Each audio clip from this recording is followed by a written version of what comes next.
Students कैसे हो आप सब। उम्मीद है आप सब अच्छे होंगे, आपकी स्टडीज भी अच्छी चल रही होगी। Magnetic effect of electric current का ये चौथा पार्ट है और ये आखिरी पार्ट है। ठीक है, ये आखिरी पार्ट है, अब नहीं आ रही कोई पार्ट, इसमें लास्ट बता दूंगा। देखो क्या क्या बताऊंगा। Domestic electric circuit, live wire, neutral wire, earth wire. Earthing क्या होती है, क्यों होती है, कैसे होती है। उसके बाद एसी और डीसी में क्या फर्क होता है, इसका क्वेश्चन बनता है सीधा।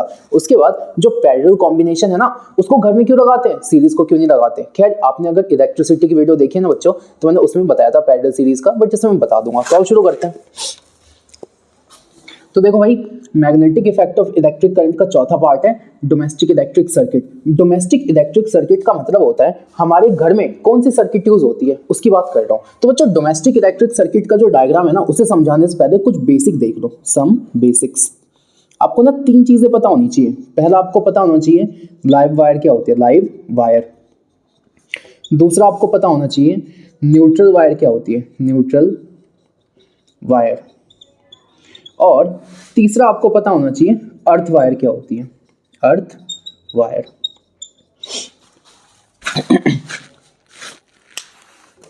तो बच्चों देखो, जो लाइव वायर है ना, उसको एनसीईआरटी में रेड कलर से दिखाया गया है। किस कलर से दिखाया गया है, रेड कलर से। और ये पॉजिटिव होती है। अच्छा बच्चों याद है तुम्हें, जैसे अगर मैं एक छोटा सा एग्जांपल दूं, तो ये बैटरी है, पॉजिटिव नेगेटिव। क्या पॉजिटिव से करंट आती है, तो क्या लाइव वायर वो है जो हमारे घर में करंट देके आएगी। बस इतना ध्यान में रखना। तो लाइव वायर वो वायर है, वायर फ्रॉम विच जो करंट है enters in domestic electric circuit. ये जो डोमेस्टिक जो घर का सर्किट है ना, उसके अंदर करंट सप्लाई से कौन सी वायर लेके आती है, तो लाइव वायर लेके आती है, पॉजिटिव होती है, कलर क्या, रेड। अच्छा अब आओ न्यूट्रल वायर पे। बच्चों इसके नाम में न्यूट्रल है, लेकिन है न्यूट्रल नहीं। अगर ये पॉजिटिव है तो ये कैसी है, नेगेटिव। बच्चों लाइव वायर को रेड से दिखाया गया और न्यूट्रल वायर को ना एनसीईआरटी कहती है किसका क्या कलर है, ब्लैक कलर है। अच्छा लाइव वायर को पॉजिटिव से दिखाया गया तो इसको नेगेटिव से। अगर जो लाइव वायर है ना, वो अपने घर में करंट को लेके आ रही है, तो देखो ना भाई, घर एक सर्किट है, करंट आ रहा है तो घूम फिर के जाना भी तो चाहिए। तो लाइव वायर लेके आती है, तो जो न्यूट्रल वायर है ना, वो लेके जाती है। तो ये वो वायर है जो अपने घर से करंट को लेके जा रही है। तो wire from which current exit from DC. Domestic electric circuit जो घर वाला सर्किट है ना, उसमें से करंट एग्जिट होकर कौन ले जा रहा है, तो न्यूट्रल वायर लेके जाती है। और जो थर्ड होती है ना, वो अर्थ वायर है। इसको ग्रीन कलर से दिखाया गया है। किस कलर से दिखाया गया है, ग्रीन कलर से। अच्छा बच्चों अर्थ वायर पता है क्या होती है, आपने ये देखा होगा, जैसे यहाँ बनाता हूँ, आपने देखा 3 पिन प्लग होता है, एक यहाँ होता है, एक यहाँ होता है, एक यहाँ होता है। जैसे प्रेस हो गया, वॉशिंग मशीन हो गया, फ्रिज हो गया, उसमें 3 पिन प्लग होता है। तो एक जो वायर होती है ना, वो करंट लेके आती है, इसे कहते हैं लाइव वायर। एक होती है जो करंट लेके जाती है, इसे कहता हूँ न्यूट्रल वायर। ये जो थर्ड वाली है ना, इसे कहता हूँ अर्थ वायर। इसे क्या बोलता हूँ, अर्थ वायर। देखो क्या हो गया, मान लो लाइव वायर करंट लेके आई, न्यूट्रल वायर करंट लेके चली गई, लेकिन बीच में जो थोड़ा बहुत करंट बच जाता है ना, एक्स्ट्रा चार्ज, उसको अर्थ वायर लेके ग्राउंड में दे देती है। कहां पे रख देती है उसको, ग्राउंड में। तो अर्थ वायर क्या है, अर्थ वायर वो है जितना भी एक्स्ट्रा चार्ज है ना, उसको सर्किट से निकाल के ग्राउंड में डंप कर देती है। तो extra charge goes to ground. Ground यानी अर्थ में चला जाता है। किस में चला जाता है, अर्थ में, बाय दिस अर्थ वायर। ये जो अर्थ वायर है, इसकी वजह से जितना भी एक्स्ट्रा चार्ज है कहां चला जाता है, अर्थ में। सपोज बच्चों 5 एम्पियर की करंट चाहिए थी, पीछे से 6 एम्पियर की करंट आ गई सपोज, तो उनका जो एक्स्ट्रा चार्ज है ना, उसको अर्थ वायर क्या करेगा, अर्थ में भेज देगा। समझ आया। ये 3 चीजें देखो, आगे चलते हैं। अपनी बुक ओपन करो, डोमेस्टिक इलेक्ट्रिक सर्किट निकालो और देखो ऐसा डायग्राम है क्या। सबसे पहले अपने घर के अंदर कौन सी वायर है जो करंट लेके आएगी, तो जो पहली वाली वायर है उसका क्या नाम होगा, लाइव वायर। ये ना करंट को लेके जाती है और वापस कौन लेके आ रहा होगा, तो यहाँ यहीं कहीं बैठा होगा न्यूट्रल वायर। बच्चों एक क्वेश्चन आता है, लाइव वायर और न्यूट्रल वायर में ना कितना पोटेंशियल डिफरेंस का गैप होता है, तो इन दोनों के बीच में कितने पोटेंशियल का गैप होता है। तो इन दोनों के बीच का जो पोटेंशियल डिफरेंस होता है ना, potential difference between live wire and neutral wire, वो होता है 220 वोल्ट। कितना होता है, 220। आपको पता है हमारे घर पे जो इलेक्ट्रिसिटी सप्लाई होती है ना, उसकी पोटेंशियल 220 ही होती है। क्यों होती है, क्योंकि जो लेके आ रही है और जो लेके जा रही है, उसके बीच में जो पोटेंशियल का गैप है ना, वो 220 है। समझ गए। अच्छा अब मैं कहता हूँ लाइव वायर लेके जा रही है, तो सबसे पहले ना बच्चों, सबसे पहले एक होता है फ्यूज। सबसे पहले क्या होता है, एक इलेक्ट्रिक फ्यूज। यहां से लाइव वायर आगे जाएगी तो आपको पता है सबके घरों में एक मीटर होता है, सबके घरों में क्या होता है, मीटर। अच्छा, ये इलेक्ट्रिक मीटर है, इलेक्ट्रिक मीटर। अच्छा, इसके आगे जाओगे तो बच्चों इलेक्ट्रिक मीटर क्रॉस होता है ना, फिर उसके बाद घर का ना एक मेन स्विच होता है। कहते हैं ना जैसे मान लो एक घर है, तो इस घर के ना जस्ट बाहर या घर पे जस्ट एक जगह मेन स्विच होता है जहां पे बहुत सारे स्विच होते हैं। अगर इन दोनों को ऑफ कर दिया तो इधर की लाइट चली गई, इन दोनों को ऑफ कर दिया, मेन स्विच जो होता है, कहते हैं ना उसको मेन स्विच वाले को। अच्छा, तो मैं कहता हूं आगे जो है ना, आगे वही मेन स्विच है, लेकिन उसको एनसीईआरटी कहती है कि it is a distribution box. क्या है ये, डिस्ट्रीब्यूशन बॉक्स। कुछ ऐसे करके बना रखा है ताकि फर्क दिख जाए, ठीक है। डिस्ट्रीब्यूशन बॉक्स के बाद मैं कहता हूँ मेन सप्लाई हो गई। अब उसके बाद इलेक्ट्रिसिटी घर में आती है ना, तो घर में एक स्विच यहाँ है, एक यहाँ है, एक यहाँ है, एक यहाँ है। तो जो इतने सारे स्विच है ना, ये पैरेलल में कनेक्टेड है। किसमें, पैरेलल में। तो कैसे दिखाऊंगा, तो आगे ना जैसे आपने ऐसे बना रखा है, जैसे आगे जाओगे तो ऐसे बना हुआ है,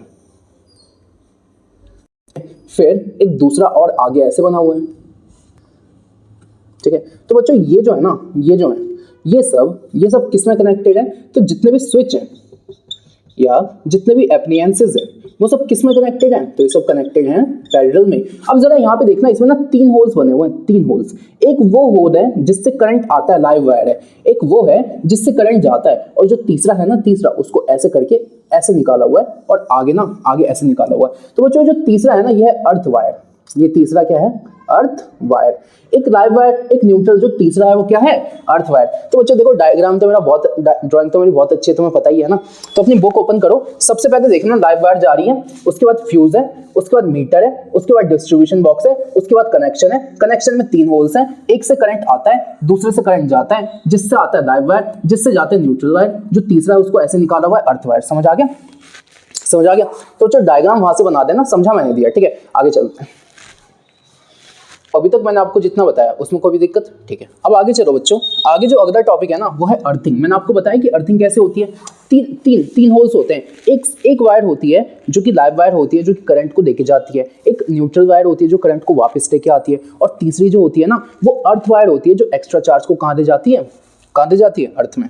सपोज बच्चों मैं कहता हूँ ये सर्किट है भाई, यही बचता है अपने पास, है ना, ये सर्किट है, ठीक है। तो एक वायर है जो कि इसमें करंट को देके आई, एक वायर है जो करंट को देके गई। मान लो बच्चों हो सकता है ना वायर का इंसुलेशन ब्रेक हो गया हो, जो कवरिंग होती है ना वो ब्रेक हो गया हो, और हो सकता है ना कि चार्ज वो इस सरफेस पे आ गया हो।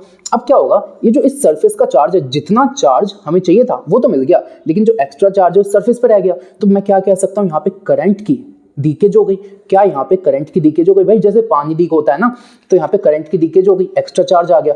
क्योंकि एक्स्ट्रा चार्ज आ गया तो ये जो एक्स्ट्रा चार्ज है ना, इसके पास 2 रास्ते हैं, या तो ये यहीं रह जाए, या तो इसको ना मैं एक तीसरी वायर से ग्राउंड में भेज दूं। अब ये जो चार्ज है ना, ये ग्राउंड में कब जाएगा, ये कहेगा कि देखो भाई मैं यहीं रहना चाहता हूं, लेकिन मैं कहूंगा तो यहाँ क्यों रहेगा, तेरे को ना मैं एक और रास्ते से भेजता हूं जिसकी रेजिस्टेंस और कम है। करंट उस रास्ते पे जाना चाहता है जिसकी रेजिस्टेंस क्या है, कम। तो जो अर्थ वायर होता है ना, जो एक्स्ट्रा चार्ज को यहां से उठा के अर्थ में दे जाता है, उसकी रेजिस्टेंस बहुत कम है।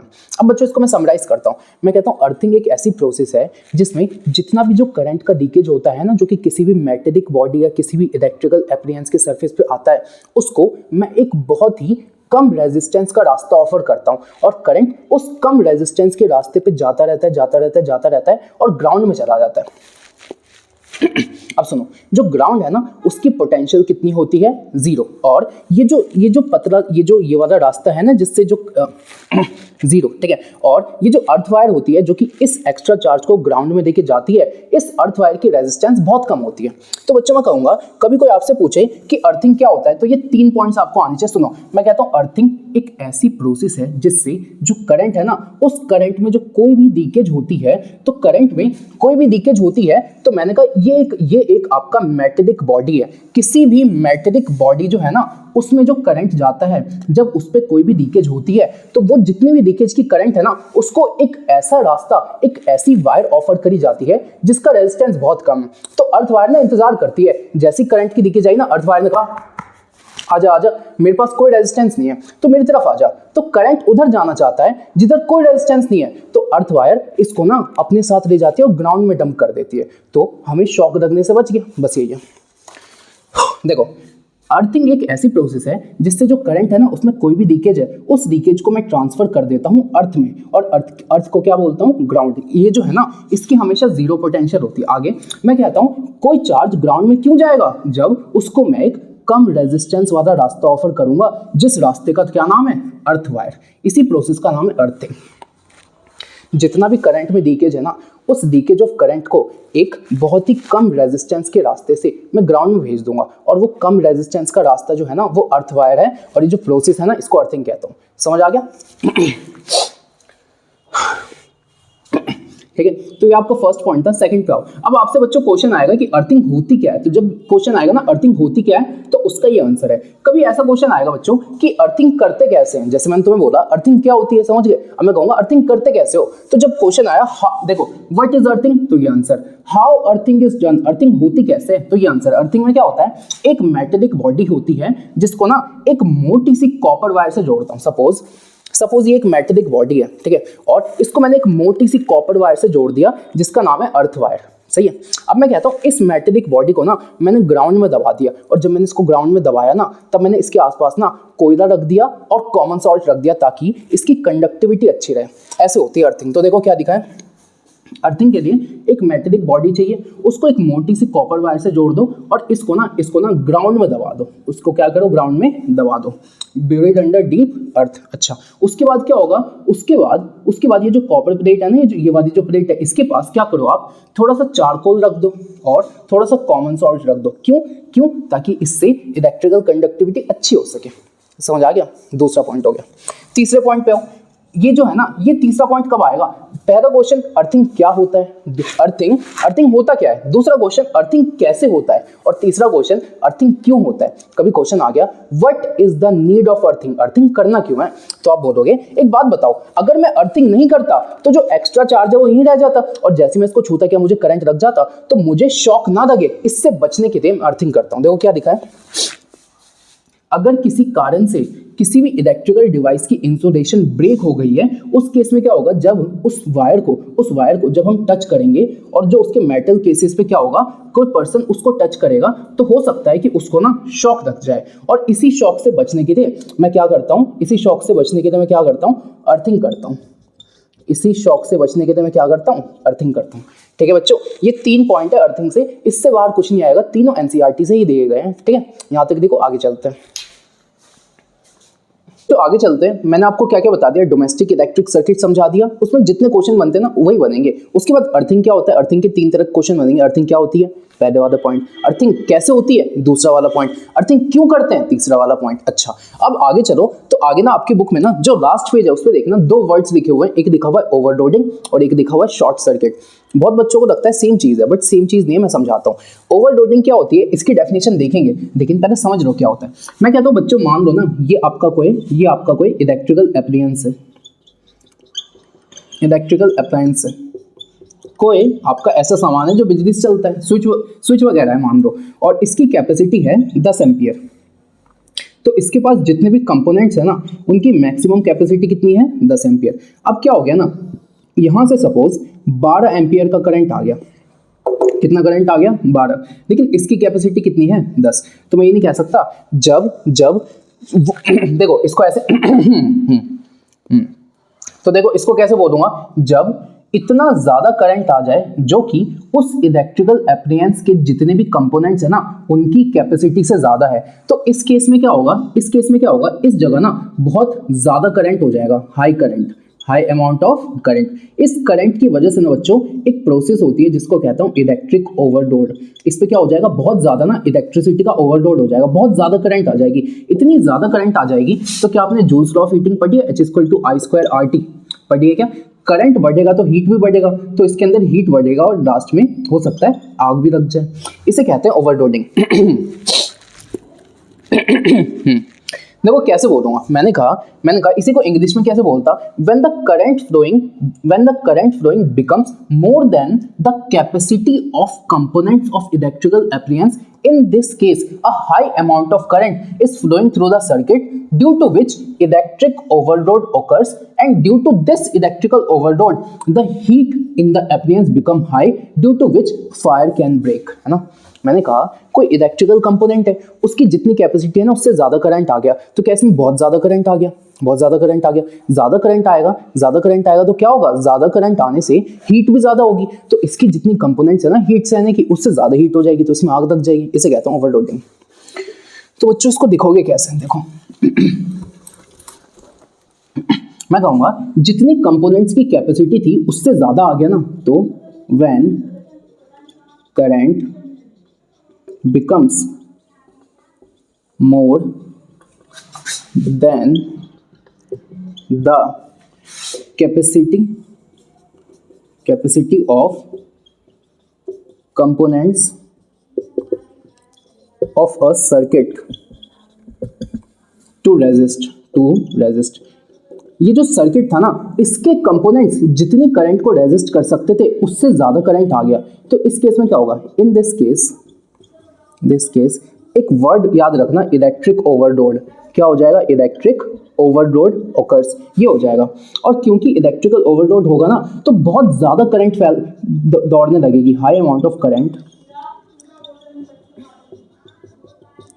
इज फ्लोइंग इन सर्किट में बहुत ज़्यादा करंट फ्लो करने लगेगी, और क्योंकि सर्किट में इतनी ज़्यादा करंट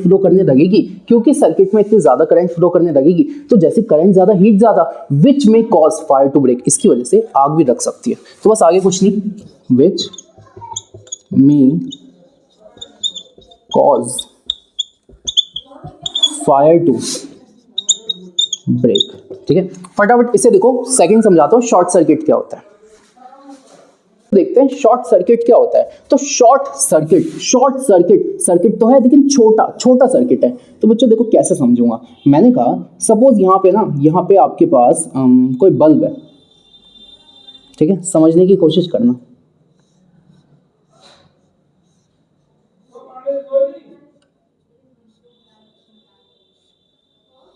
ये आपके पास कोई बल्ब है, तो मेरे को एक बात बताओ, पॉजिटिव से करंट जाएगी, इसका यहाँ पे फिलामेंट होगा, बल्ब जो होता है ना बच्चों उसका जो रेजिस्टेंस होता है वो होता है बहुत ज़्यादा, यहाँ से ऐसे करंट जाएगी, ऐसे जाएगी और घूम फिर के ऐसे, तो करंट हमेशा पॉजिटिव से निकलती है और नेगेटिव जाती है, तो ऐसे जाएगी। अब देखो बच्चों इसी को ना क्या होता है ये बताओ, ये वाली वायर जो करंट को लेके जाती है वो कौन सी वायर होती है, लाइव वायर, और जो करंट को वापस लेके आती है तो ये वाली कौन सी वायर होती है, न्यूट्रल वायर। अब बच्चों एक बात बताओ, जितनी भी वायर्स होती है क्या उनके ऊपर एक पीवीसी की कवरिंग होती है, लेकिन जैसे जैसे टाइम बीतता है वो कवरिंग हट जाती है, तो ऐसा हो नहीं सकता कि ना एक टाइम पे इन दोनों की कवरिंग हट गई तो क्या ये दोनों आपस में चिपक जाएगी। भाई देखो यहाँ तो मैंने दूर दूर बनाया, लेकिन दो वायर्स बहुत पास होती है, जब इनकी कवरिंग हट गई तो क्या वापस में चिपक जाएगी, हाँ है ना। तो इतना समझो। तो केस नंबर 2 में क्या होता है, insulation of live and neutral wire breaks, और उसकी वजह से क्या होगा, live and neutral wire are joined to each other, एक दूसरे से चिपक जाते हैं। अब क्या होगा, मैंने कहा जब ये दोनों वायर एक दूसरे से चिपक जाएंगे तो क्या सर्किट कुछ ऐसा दिखेगा, यहां देखना,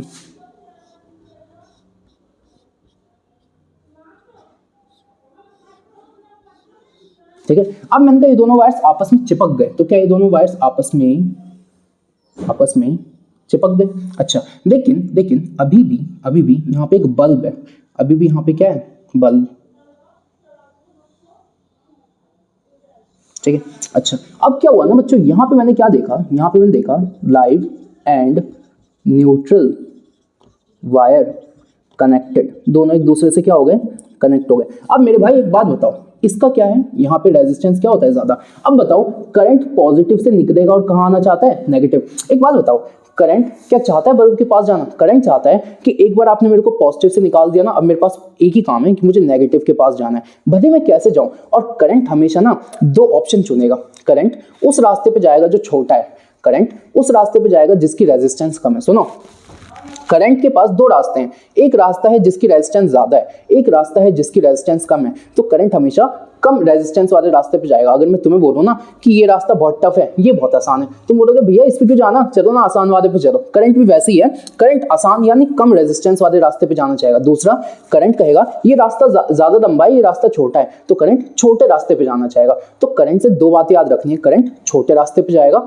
और उस रास्ते पे जाएगा जिसकी रेजिस्टेंस क्या है, कम। अब सुनो, करंट यहां से निकला, यहां से निकला, यहां से निकला, इस पॉइंट पे आके करंट सोचेगा कि भाई देखो मेरे पास ना दो रास्ते हैं, मेरे को पॉजिटिव से निकला, मैं नेगेटिव पे जाऊंगा तो मैं सीधा सीधा ऐसे ही चला जाऊं, है ना। देखो ये रास्ता छोटा है। अच्छा, करंट ने कहा कि चलो छोटा रास्ता है तो मैं इस पे जाता हूँ, लेकिन करंट ने सोचा यार मैं ये तो देखूं कि जब मैं इस रास्ते पे जाऊंगा तो मुझे ज्यादा रेजिस्टेंस मिलेगी कि इसमें। देखो जब करंट इस रास्ते पे जाना चाह रहा था ना तो उसने देखा यहाँ तो बल्ब आ रहा है और बल्ब की रेजिस्टेंस बहुत ज्यादा है, लेकिन करंट जब इस रास्ते पे जाना चाह रहा था ना तो करंट ने कहा यहाँ तो कोई बल्ब ही नहीं है, यानी इसकी रेजिस्टेंस बहुत कम है, very low resistance, almost zero. अच्छा, तो करंट ने कहा देखो ये वाला जो रास्ता है ना ये छोटा है, करंट को छोटा रास्ता चाहिए, इस वाले रास्ते की ना रेजिस्टेंस बहुत कम है, तो इसकी रेजिस्टेंस क्या थी, बहुत कम।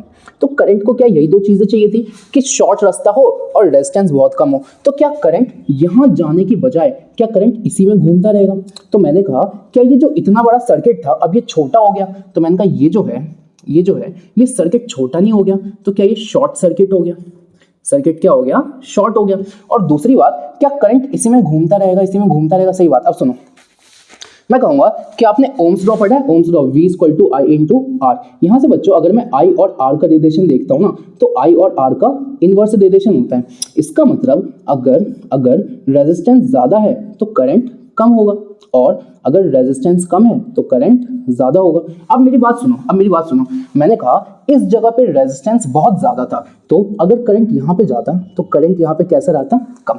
लेकिन इस जगह पे रेजिस्टेंस बहुत कम है, तो जहां पे रेजिस्टेंस बहुत कम है क्या इस जगह पे करंट बहुत ज्यादा होता, तो यहाँ पे करंट होता मैक्सिमम। मानते हो? अब क्या हुआ, करंट छोटे रास्ते पे जा रहा है और करंट बहुत ज्यादा मैक्सिमम हो गया, तो क्या इस केस में जब करंट छोटे से रास्ते पे एकदम फुल अपनी फुल पावर में घूमता जा रहा है तो क्या इतनी ज्यादा करंट होने की वजह से यहाँ पे हीटिंग हो जाएगी? और हीटिंग होने की वजह से वापस बताओ, जैसे हीटिंग हो गई तो क्या इसमें ओवरलोडिंग हो जाएगी? तो मैं बोलूंगा पहले ना सर्किट छोटा होगा। कैसे? मैं बोलूंगा लाइव वायर और न्यूट्रल वायर एक दूसरे से चिपक जाएगी, फर्स्ट स्टेप। सेकंड स्टेप में क्योंकि लाइव और न्यूट्रल एक दूसरे से चिपक जाएगी ना तो एक छोटा रास्ता बनाया जाएगा और वो जो छोटा रास्ता है ना वो छोटा भी होगा और उसकी रेजिस्टेंस कम भी होगी। तीसरा पॉइंट, ये जो छोटा और कम रेजिस्टेंस वाला रास्ता है ना करंट इसी में घूमता रहेगा, तो क्योंकि इस रास्ते की रेजिस्टेंस कम है तो जिसकी रेजिस्टेंस कम होती है वहां पे करंट क्या होता है, ज्यादा। तो इस छोटे रास्ते पे करंट हो गया ज्यादा। जूल्स लॉ ऑफ हीटिंग के हिसाब से करंट जितनी ज्यादा हीट उतनी ज्यादा, तो इस छोटे से रास्ते पे करंट बहुत ज्यादा तो इस छोटे से रास्ते पे हीट भी बहुत ज्यादा, और क्योंकि इस पे हीट बहुत ज्यादा तो क्या यहाँ पे आग लग जाएगी? वापस सुनो, अगर इसकी हीट बहुत ज्यादा तो इसमें ओवरलोडिंग हो जाएगी, इसमें आग लग जाएगी। तो क्या आपको शॉर्ट सर्किट का मतलब समझ आया? कोई आपसे पूछे ना शॉर्ट सर्किट का मतलब क्या है तो आप कहोगे शॉर्ट सर्किट का मतलब है कि लाइव वायर और न्यूट्रल वायर जो है ना अब वो एक दूसरे से चिपक चुकी है, उसकी वजह से एक छोटा सर्किट बनाया गया है जो छोटा सर्किट भी है और जिसकी रेजिस्टेंस कम भी है। फिर आप कहोगे क्योंकि इसकी रेजिस्टेंस कम है ना तो इस छोटे सर्किट में करंट बहुत ज्यादा है और क्योंकि इसमें करंट बहुत ज्यादा है ना तो इसमें आग लग जाएगी, ओवरलोडिंग हो जाएगी। समझ आ गया आपको? तो ये आप बनाओ, फिर मैं इसकी डेफिनेशन दिखाता हूँ। ये समझाने का था कि शॉर्ट सर्किट होता क्या है, अब मैं इसको दिखवा देता हूँ। डेफिनेशन क्या होनी चाहिए थी? तो बच्चों जो शॉर्ट सर्किट है ना वो भी है तो एक इलेक्ट्रिकल सर्किट ही, तो फर्स्ट लाइन होनी चाहिए थी short circuit is an electrical circuit. फिर आपको एक ब्रैकेट बनाना चाहिए था और आपको बोलना चाहिए था ये सर्किट कब बना, जब लाइव और न्यूट्रल वायर है ना वो एक दूसरे से चिपक गए। तो यहां पे आपको लिखना चाहिए था live and neutral wire are joined together, तब बनता है ये इलेक्ट्रिकल सर्किट। फिर आपको ब्रैकेट बंद करना चाहिए था, फिर आपको आगे कहना चाहिए था क्योंकि अब ये रास्ता छोटा है, अब ये रास्ता छोटा है तो यहां से करंट फ्लो करेगा, तो ये एक ऐसा सर्किट है जिसमें करंट फ्लो करेगा, इन विच करंट फ्लोज। अच्छा, इसमें करंट फ्लो करेगा, क्यों करेगा? क्योंकि इसकी रेजिस्टेंस बहुत कम है, तो करंट इस रास्ते पे फ्लो करेगा जिसकी रेजिस्टेंस बहुत कम है, तो in which current flows and this path have very low resistance, इसकी रेजिस्टेंस क्या है, बहुत कम। क्योंकि बच्चों इसकी रेजिस्टेंस बहुत कम है, तो क्योंकि जहां रेजिस्टेंस कम होती है वहां करंट मैक्सिमम हो जाता है, तो क्या इस जगह पे रेजिस्टेंस बहुत कम है तो क्या करंट बहुत ज्यादा हो गया, तो बहुत very low resistance causes resistance कम है तो करंट ज्यादा, causes very high current, causes very high current. अब इतना ज्यादा करंट इसमें घूम गया तो बच्चों वही इसकी कैपेसिटी से ज्यादा का करंट इसमें घूमने लग गया, तो क्या इसकी वजह से ओवरलोडिंग हो जाएगी, है ना। This causes overloading, this causes overloading. अच्छा ओवरलोडिंग हो गई तो आगे क्या होगा, फायर में ब्रेक, इससे क्या होगा, आग भी लग सकती है। क्या समझ आ गया, वापस सुनो, शॉर्ट सर्किट है तो एक इलेक्ट्रिकल सर्किट है, तो short circuit is an electrical circuit, क्यों, जिसमें लाइव और न्यूट्रल वायर एक दूसरे से ज्वाइन है। अच्छा इसमें क्या होगा, इसमें करंट फ्लो करेगा, तो इन विच करंट फ्लोस, इस रास्ते पे रेजिस्टेंस बहुत कम है, this path has very low resistance, resistance बहुत कम है तो करंट बहुत ज्यादा, इतनी ज्यादा करंट है कि इसकी कैपेसिटी से ज्यादा है, तो यहाँ पे हो जाएगी ओवरलोडिंग, जिसकी वजह से इसमें लग जाएगी आग। तो ये होता है बच्चों शॉर्ट सर्किट, समझ गए आप। बच्चों आगे चलते हैं, अब मैं आपको एक क्वेश्चन बताता हूँ जो बहुत कॉमन क्वेश्चन है, इस चैप्टर में भी है, इलेक्ट्रिसिटी में भी है। अगर आप इस वीडियो पे जाओगे ना और इलेक्ट्रिसिटी की प्लेलिस्ट में जो मैंने क्वेश्चंस करवाए हुए हैं उसकी किसी एक 3 वीडियो में से, मेरे को याद नहीं है बट तीनों में से किसी एक में मैंने ये क्वेश्चन जरूर करवाया हुआ है कि जो पैरेलल कॉम्बिनेशन है ना वो सीरीज से बेहतर क्यों है। तो यही पूछा है आपसे कि जो डोमेस्टिक इलेक्ट्रिक सर्किट है ना, सर्किट है तो 2 तरह के कॉम्बिनेशन हो सकते थे, या तो मैं जितने भी सर्किट है उसको सीरीज में अरेंज कर देता या तो मैं पैरेलल में कर देता,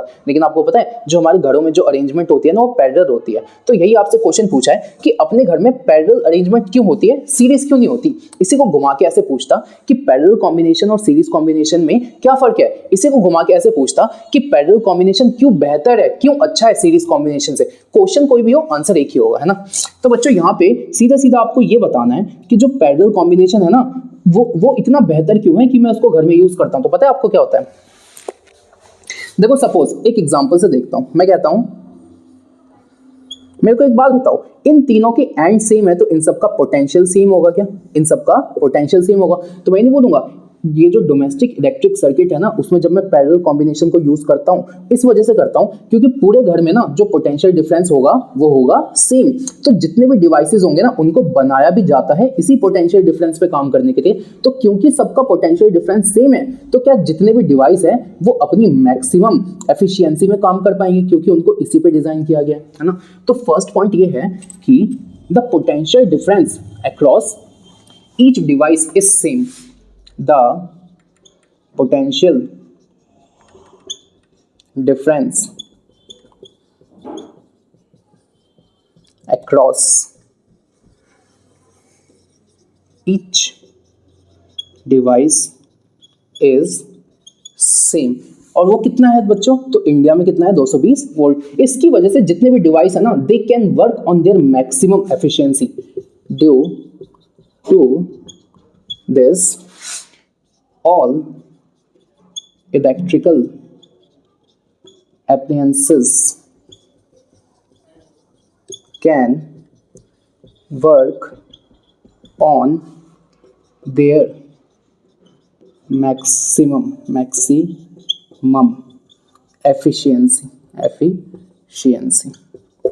ठीक है, अब बच्चों दूसरे पॉइंट पे आते हैं, दूसरे पॉइंट की बात करते हैं। दूसरा पॉइंट समझाने से पहले मैं आपको कुछ बात समझाता हूँ। सर्दियों का मौसम है, देखो मैंने भी जैकेट पहना हुआ है ना, क्यों पहना हुआ है, क्योंकि भाई सर्दियों का मौसम है। तो ये बताओ क्या अभी मुझे पंखा चलाने की जरूरत है, नहीं है। तो मैं जब इस रूम में आया ना, मुझे रिकॉर्डिंग करनी थी, मैं इस रूम में आया तो मैंने क्या किया, मैंने ना वो स्विच दबाया जिससे लाइट ऑन हुआ, और जब मैं जाऊंगा ना तो मैं उसी स्विच को ऑफ कर दूंगा जिससे लाइट ऑफ होगा।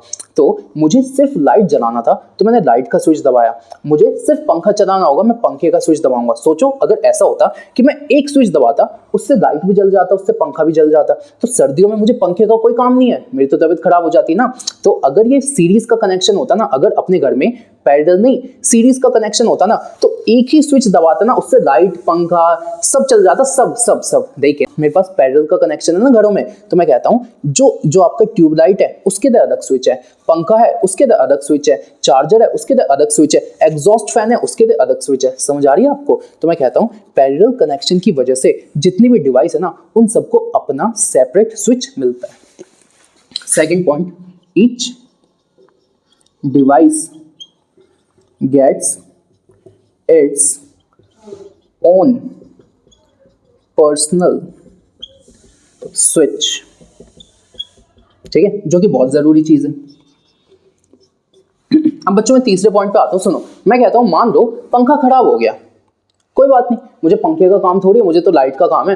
तो आपको पता है अगर इस घर में सीरीज कनेक्शन होता ना, तो अगर पंखा खराब हो गया ना बच्चों, अगर पंखा खराब हो गया तो कोई डिवाइस नहीं चलता, क्योंकि सब देखो ना, सब देखो, जैसे सीरीज में क्या होता है, एक चीज है फिर दूसरी, सपोज यही खराब हो गया तो करंट आगे जा ही नहीं पा रही। बात आ गया आपको समझ?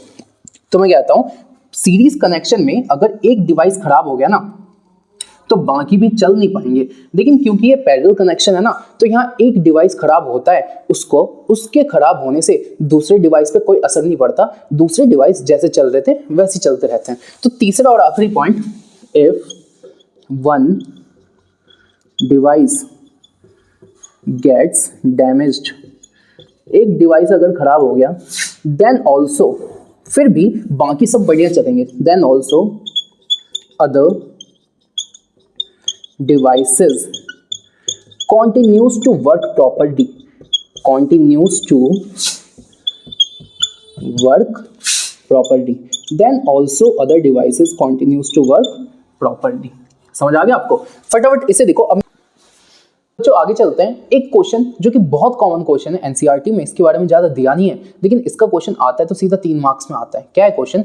एसी और डीसी में क्या फर्क है? अब आप सोचोगे एसी, वो भी देसी? भाई एसी देसी नहीं है ये। एसी का मतलब है ऑल्टरनेट करंट और डीसी का मतलब है डायरेक्ट करंट। ऑल्टरनेट का क्या मतलब है? जैसे तुम लोग ट्यूशन वगैरह जाते होगे तो मान लो क्लासेस है टीटीएस में, तो ट्यूसडे है, थर्सडे है, सैटरडे है। ट्यूसडे है, वेडनेसडे नहीं है, थर्सडे है, फ्राइडे है, फ्राइडे नहीं है, सैटरडे है, संडे नहीं है, ऐसे होता है। तो एक दिन छोड़ के, एक को छोड़ के जो चीज होती है ना, या कुछ प्रॉपर गैप पे जो चीज होती है उसे ऑल्टरनेट कहता हूं। तो ऑल्टरनेट करंट का क्या मतलब है? तो बच्चों मैंने ना, अगर एक ग्राफ बनाना होता मुझे, तो मैं ऐसे बनाता और इसको ऐसे कर देता। अब मैं कहता यहां पे क्या है, तो ये जो ये वाली एक्सिस है ना, this axis represents voltage, this axis represents voltage and this axis represents time, ठीक है, टाइम। अब मैं कहता हूं ऑल्टरनेट का क्या मतलब है? एक बार करंट ऊपर है तो एक बार करंट नीचे है, एक बार ऊपर है तो एक बार नीचे है, एक बार ऊपर है तो एक बार नीचे। अब देखो मैं आपसे पूछता हूं, यहां थे, यहां कब आए? एक को छोड़ के आए, यहां थे, वापस यहां कब आए? एक को छोड़ के आए। तो ये जो करंट है ना, ये ऑल्टरनेट जा रहा है, ऑल्टरनेट करंट। डायरेक्ट करंट का क्या मतलब है? डायरेक्ट करंट का तो मैं बोलूंगा इस एक्सिस पे वापस से टाइम है और इस एक्सिस पे क्या है? आपकी वोल्टेज है। तो डायरेक्ट करंट का मतलब है आप यहां थे ना, तो आप ऐसे ही हो, आप डायरेक्ट जा रहे हो, ये है डायरेक्ट करंट। अब क्वेश्चन क्या आता है? तो ऑल्टरनेट, देखो एसी क्या होता है? Alternate current. डीसी क्या होता है? Direct current. बच्चों इनके ना डिफरेंस बहुत आते हैं, सुन लो ध्यान से, समझ लो, 3 मार्क्स का क्वेश्चन है। देखो जो एसी है ना बच्चों, उसको क्या है? ट्रांसफर करना आसान है। मैं कहता हूं कि दिल्ली में बिजली कहां से आती है? दिल्ली में तो बनती नहीं है। कहां बनती है? यूपी साइड बनती है, हरियाणा साइड बनती है। तो वो उतनी दूर से बिजली अपने शहर में आके असर है, कैसे आती है? तो वो जो बिजली है ना, वो डीसी नहीं है, वो एसी है। एसी वो करंट है जो कि दूर तक जा सकती है, और जब वो दूर तक जाएगी ना, तो उसकी अपनी पावर का कोई लॉस नहीं होगा। तो देखो क्या लिखा है, AC is safe to transfer करने में आसान है और दूर तक जा सकती है, और जब वो दूर तक जाएगी ना, तो वो अपनी इलेक्ट्रिक पावर का कोई नुकसान नहीं करेगी, उसको मेंटेन करके चलेगी। ठीक है, लेकिन अगर मैं डीसी पे आता हूं, तो जो डीसी है ना बच्चों, वो ज्यादा दूरी तक नहीं जा सकती, क्योंकि अगर आपने उसको ज्यादा दूरी तक भेजी ना, तो वो अपनी पावर को ही लूज कर देगी, उसकी इलेक्ट्रिक पावर ही खत्म हो जाएगी। तो करंट का करोगे क्या? अब बच्चों ये जो मैंने तुम्हें बात बोली ना, करंट का करोगे क्या, इससे ना मुझे एक पिक्चर का वो याद आ गया। एक पिक्चर है, मुझे उसका नाम नहीं पता, बट उसमें क्या होता है, पॉलिटिशियंस होते हैं, ठीक है। तो पॉलिटिशियंस पार्लियामेंट में क्या होता है, लड़ रहे होते हैं। तो एक पॉलिटिशियन कहता है कि ये जो पानी आता है ना डैम्स का, ये जो डैम्स का पानी आता है, इससे हम बिजली बनाएंगे, उसके बाद इस पानी को ना आगे हम ना खेतों की तरफ छोड़ देंगे, थोड़े थोड़े पानी को। तो जो दूसरा पॉलिटिशियन होता है, उसको कुछ समझ तो आ नहीं रहा होता है, उसका विरोध करता है। वो कहता है कि अरे ये कैसी बात है, आप सबसे पहले अगर उस पानी में से आप बिजली निकाल ही दोगे, तो उस पानी को किसान लेके करेगा क्या? उसकी खेती कैसे चलेगी? ठीक है, तो ये ऐसे मत सोचना तुम लोग, ठीक है। पानी में से बिजली निकालना नहीं होता, पानी से बिजली बनती है, पानी के मोशन से, है ना। तो ये वाला पॉइंट क्लियर है। अब इस पे आते हैं सेकंड पे। तो बच्चों सेकंड पॉइंट ये है कि ये बताओ बच्चों, फ्रीक्वेंसी क्या होती है? फ्रीक्वेंसी होता है number of oscillations in 1 second. मतलब आप जहां थे आप वहीं आ जाओ। जैसे मैं कहता हूं आप इस पॉइंट पे थे तो आप इस पॉइंट पे वापस यहां पे आ गए, आप इस पॉइंट पे थे तो आप इस पॉइंट पे वापस यहां पे आ गए। तो जहां थे वहीं आ जाओ। जब जहां थे वहीं आ जाओ, उसमें आपने जो डिस्टेंस कवर किया है ना, इसको कहता हूं एक ऑसिलेशन। तो मैं कहता हूं एक सेकंड में कितने ऑसिलेशन होते हैं, ये होती है फ्रीक्वेंसी। एक सेकंड में कितने ऑसिलेशंस होते हैं, क्या होती है? Frequency. Frequency is number of oscillations per unit time. मतलब मैं कहता हूं, जैसे मैंने कहा जो एसी है ना, जो एसी है इसकी जो फ्रीक्वेंसी है इंडिया में कितनी है? 50 हर्ट्ज। फ्रीक्वेंसी की ऐसा यूनिट हर्ट्ज होती है। इसका पता है क्या मतलब है? जो एसी है ना, एसी एक सेकंड में 50 बार ऊपर जाती है और 50 बार नीचे आती है। समझ आ गया? लेकिन बच्चों क्या ये ऊपर और नीचे जा रही है? नहीं जा रही ना। तो क्योंकि ये 50 बार ऊपर नीचे जाती है तो इसकी फ्रीक्वेंसी 50 है। लेकिन मेरे भाई ना ये ऊपर जाती है ना नीचे जाती है, तो इसकी फ्रीक्वेंसी कहां गई? तो इसकी फ्रीक्वेंसी कितनी है? 0। ठीक है, थर्ड वाले पॉइंट पे आओ। थर्ड वाले, तो बच्चों ये बताओ जो एसी है क्या उसमें हर एक पॉइंट पे डायरेक्शन बदलती है? फॉर एग्जांपल मैं कहता हूं करंट का फ्लो है, ये करंट का क्या है? फ्लो। अब मैं कहता हूं करंट का जो फ्लो है, जरा देखो ऊपर की तरफ भी है नीचे की तरफ भी है। करंट मतलब जो करंट है ना वो आगे भी जाती है पीछे भी आती है। तो मैं नहीं बोलूंगा जो एसी है ना उसमें जो करंट का फ्लो है ना वो अपनी डायरेक्शन चेंज करता रहता है, फॉरवर्ड और बैकवर्ड, फॉरवर्ड और बैकवर्ड, फॉरवर्ड और बैकवर्ड। लेकिन बच्चों जो डीसी है वो तो एक ही डायरेक्शन में चली जा रही है। तो जो डीसी है ना वो सिंगल डायरेक्शन में स्टीडली सीधा सीधा फ्लो करती रहती है। चौथे पॉइंट पे आओ। चौथे पॉइंट पे, चौथा पॉइंट क्या बोलता है बच्चों? जो इलेक्ट्रिसिटी होती है, what is electricity? Electricity is the flow of electrons. तो इसमें भी इलेक्ट्रॉन्स घूमते हैं, इसमें भी। अब मेरे को बताओ ये करंट अपनी डायरेक्शन को बदलता है तो क्या इलेक्ट्रॉन्स भी अपनी डायरेक्शन को बदलेंगे? करंट फॉरवर्ड और बैकवर्ड जाता है तो जो इलेक्ट्रॉन्स है वो भी अपनी डायरेक्शन को चेंज करके फॉरवर्ड और बैकवर्ड जाएंगे। सही बात है। लेकिन यहाँ पे आप एक बात बताओ, क्या इसने अपनी डायरेक्शन को बदली? अगर इसने अपनी डायरेक्शन को नहीं बदली तो इलेक्ट्रॉन्स भी नहीं बदलेंगे। तो यहाँ पे ना एसी में जो इलेक्ट्रॉन्स है ना वो अपनी डायरेक्शन को चेंज करेंगे फॉरवर्ड बैकवर्ड। लेकिन डीसी में जो इलेक्ट्रॉन्स है ना वो एक ही सिंगल डायरेक्शन में मूव करते रहेंगे। समझ आ गया? अब पांचवें पॉइंट पे आओ। ये जो पांचवा पॉइंट है ना ये क्या है कि बच्चों मैंने कहा कि ठीक है सब सही है, लेकिन मुझे ये बताओ ना सस्ता कौन पड़ता है? तो आपको पता है जो एसी है ना उसको बनाना आसान है, बनाना सस्ता है और बनाना सेफ है। और जो डीसी है ना उसको बनाना बहुत महंगा पड़ता है। जो बैटरी होती है ना, बैटरी उससे जो बिजली आती है वो डीसी होती है, लेकिन जो हमारे घरों में सप्लाई होती है वो एसी होती है। तो मैं कहता हूँ क्या बेटर है? एसी बेटर है डीसी से। सबसे पहला पॉइंट, जो एसी है ना एसी वो सेफ है, सेफ है। दूसरा दूर तक जा सकती है। तीसरा पावर को लूज नहीं करती। First point. सेकंड पॉइंट ये है बच्चों कि जो एसी है ना उसकी फ्रीक्वेंसी 50 है, इसकी कुछ नहीं है। तीसरा एसी हर बार डायरेक्शन बदलता है, डीसी नहीं बदलता। चौथा एसी के इलेक्ट्रॉन्स डायरेक्शन बदलते हैं, ये नहीं बदलता। पांचवा एसी को बनाना सस्ता है, सस्ता है, सस्ता है। इसको बनाना महंगा है, महंगा है, महंगा है। समझ आ गया आपको? तो बच्चों यहाँ पे ये वीडियो खत्म होती है, चैप्टर भी खत्म होता है आपका। पढ़ाई करते थे। All the very best. जरूर बताइए कैसा लगा। ठीक है, मिलते हैं बहुत ही जल्दी नेक्स्ट वीडियो में।